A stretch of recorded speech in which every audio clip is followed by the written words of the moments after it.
Kementerian Kesehatan, Kemenkes, menyebar nyamuk Wolbachia untuk menekan penyakit demam berdarah dengue, DBD, di 5 kota Indonesia. 5 wilayah kota yang disebar nyamuk Wolbachia itu adalah Jakarta Barat, DKI Jakarta, Bandung, Jawa Barat, Semarang, Jawa Tengah, Bontang, Kalimantan Timur, dan Kupang, NTT. Kemenkes menyatakan penyebaran nyamuk Wolbachia ke 5 kota itu diatur lewat Surat Keputusan Menteri Kesehatan RI Nomor 1341 tentang penyelenggaraan pilot proyek implementasi Wolbachia sebagai inovasi penanggulangan demam berdarah dengue, DBD. Berikut fakta-fakta penyebaran nyamuk Wolbachia di Indonesia berdasarkan pernyataan dari Kemenkes dan berbagai sumber. 1. Bukan rekayasa genetik. Kemenkes mengatakan nyamuk Wolbachia didapatkan secara alami tanpa ada rekayasa genetik. Wolbachia merupakan bakteri alamiah pada serangga yang ramah lingkungan karena tidak mengganggu ekosistem atau siklus hidup mikroorganisme lain. Karena itu, Kemenkes menegaskan manusia tidak dijadikan kelinci percobaan dalam program tersebut. 2. Bikin nyamuk Aedes aegypti mandul. Nyamuk Wolbachia disebut mampu membuat nyamuk Aedes aegypti menjadi mandul dan tidak menularkan penyakit DBD. Dengan demikian, orang yang terjangkit DBD nantinya akan jauh berkurang. 3. Terbukti turunkan DBD. Kemenkes mengungkap nyamuk Wolbachia untuk menurunkan penyebaran DBD sudah terbukti di 9 negara. Negara yang dimaksud yakni Brasil, Australia, Vietnam, Fiji, Vanuatu, Meksiko, Kiribati, Kaledonia Baru, dan Sri Lanka. Oleh sebab itu, Kemenkes menerapkan teknologi tersebut di Indonesia. 4. Lumpuhkan virus dengue. Wolbachia diklaim dapat melumpuhkan virus dengue dalam tubuh nyamuk Aedes aegypti, sehingga virus dengue tidak akan menular ke dalam tubuh manusia. Jika Aedes aegypti jantan berwolbachia kawin dengan Aedes aegypti betina maka virus dengue pada nyamuk betina akan terblok. Selain itu, jika yang berwolbachia itu nyamuk betina kawin dengan nyamuk jantan yang tidak berwolbachia maka seluruh telurnya akan mengandung wolbachia, kata Kepala Biro Komunikasi dan Pelayanan Publik Siti Nadia Tarmizi. 5. Diteliti sejak 2011. Efektivitas Wolbachia telah diteliti sejak 2011 yang dilakukan WMP di Yogyakarta dengan dukungan filantropi Yayasan Tahija.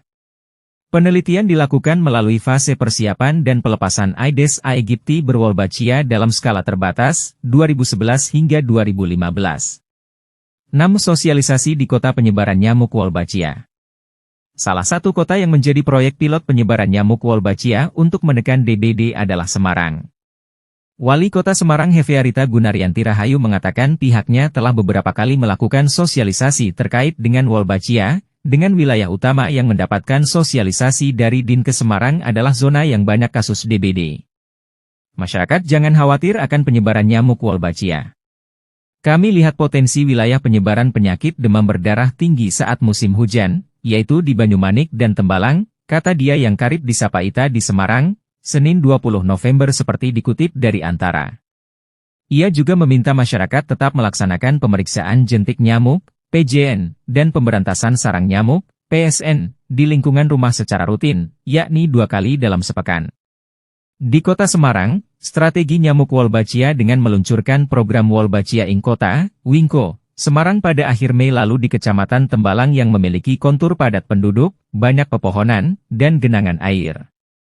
Menurutnya, implementasi Wingko Semarang baru terlihat minimal 6 bulan sejak disebarkan karena membutuhkan waktu nyamuk untuk kawin, memasukkan bakteri Wolbachia, dan berkembang biak. 7. Peneliti buka suara. Peneliti riset nyamuk berwolbachia dari Universitas Gadjah Mada Dr. Riris Andono Ahmad mengatakan tak ada yang berubah dari nyamuk dengan bakteri Wolbachia dengan tanpa bakteri sehingga dampak gigitannya sama saja. Tidak ada yang berubah dari nyamuknya. Nyamuknya tidak menjadi nyamuk bionik, nyamuk transgenik. Yang terjadi adalah semacam blocking mekanik sehingga memang pada akhirnya dampak dari gigitan nyamuk ya sama saja. Jelas dia dalam diskusi bertema, mengenal Wolbachia dan fungsinya untuk mencegah demam berdarah. Senin, dikutip dari Antara. Menurut Riris yang biasa disapa Doni itu, walau efek gatal akibat gigitan nyamuk berwolbachia masih sama dengan nyamuk Aedes aegypti umumnya, namun dia tak menularkan lagi virus dengue. Dia juga membantah tudingan bakteri dalam tubuh nyamuk berpindah ke serangga lain, hewan, atau manusia. Menurut dia, bakteri Wolbachia hanya bisa tinggal di dalam sel tubuh serangga sehingga begitu keluar dari sel tubuhnya, maka bakteri tersebut akan mati. Misalnya ludah bukan sel jadi dia, bakteri, tidak akan bisa ada di ludah nyamuk. Ada mungkin di sel kelenjar ludahnya tetapi bakteri tidak bisa keluar dari sel sehingga ketika nyamuk menggigit manusia dia tidak bisa ditularkan ke manusia atau tempat lain. Jelas Doni yang mengatakan penularan bakteri Wolbachia melalui perkawinan nyamuk. Pada diskusi yang sama, peneliti dari Departemen Kebijakan dan Manajemen Kesehatan Fakultas Kedokteran Kesehatan Masyarakat dan Keperawatan Universitas Gadjah Mada Profesor Dr. Adi Utarini, M.Sc., MPh. PhD, mengatakan tidak ada kaitan antara radang otak Japanese encephalitis dengan teknologi Wolbachia. Ternyata Japanese encephalitis, J, ini nyamuknya berbeda, cules, dan penyakitnya juga berbeda. Tidak ada kaitannya dengan teknologi Wolbachia, kata Utarini yang meneliti bakteri Wolbachia dan demam berdarah itu. Japanese encephalitis, J, merupakan salah satu penyebab utama radang otak akibat infeksi virus encephalitis. Beberapa waktu lalu, J dan Wolbachia menjadi perbincangan warganet di media sosial karena ada pendapat yang mengaitkan nyamuk berwolbachia dapat menyebabkan J. Adi Utarini yang akrab disapa Ut selain membantah teknologi Wolbachia menyebabkan J juga menuturkan teknologi itu tidak terkait dengan kejadian filariasis atau penyakit kaki gajah. Wolbachia yang ada pada cacing yang menyebabkan filariasis itu berbeda jenisnya dengan Wolbachia pada nyamuk Aedes aegypti. Jadi Wolbachia ini bukan hanya satu jenis, tetapi ada ribuan jenis, tutur dia. Senada dengan Uut, Dr. Riris Andono Ahmad, Bedmes, MPh, PhD dari Departemen Biostatistik, Epidemiologi, dan Kesehatan Populasi, Fakultas Kedokteran, Kesehatan Masyarakat dan Keperawatan, Universitas Gadjah Mada menuturkan setiap penyakit berbasis vektor atau penular dari nyamuk hanya ditularkan dari vektornya.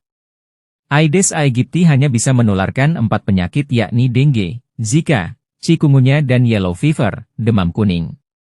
Tetapi, kalau kemudian penyakit lain itu disebarkan oleh vektor nyamuk yang lain yaitu tinggi rendahnya kejadian penyakit tersebut tidak akan dipengaruhi vektor yang bukan perantaranya, kata Riris menjelaskan.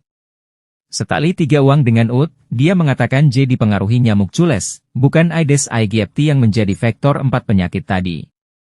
Lihat juga.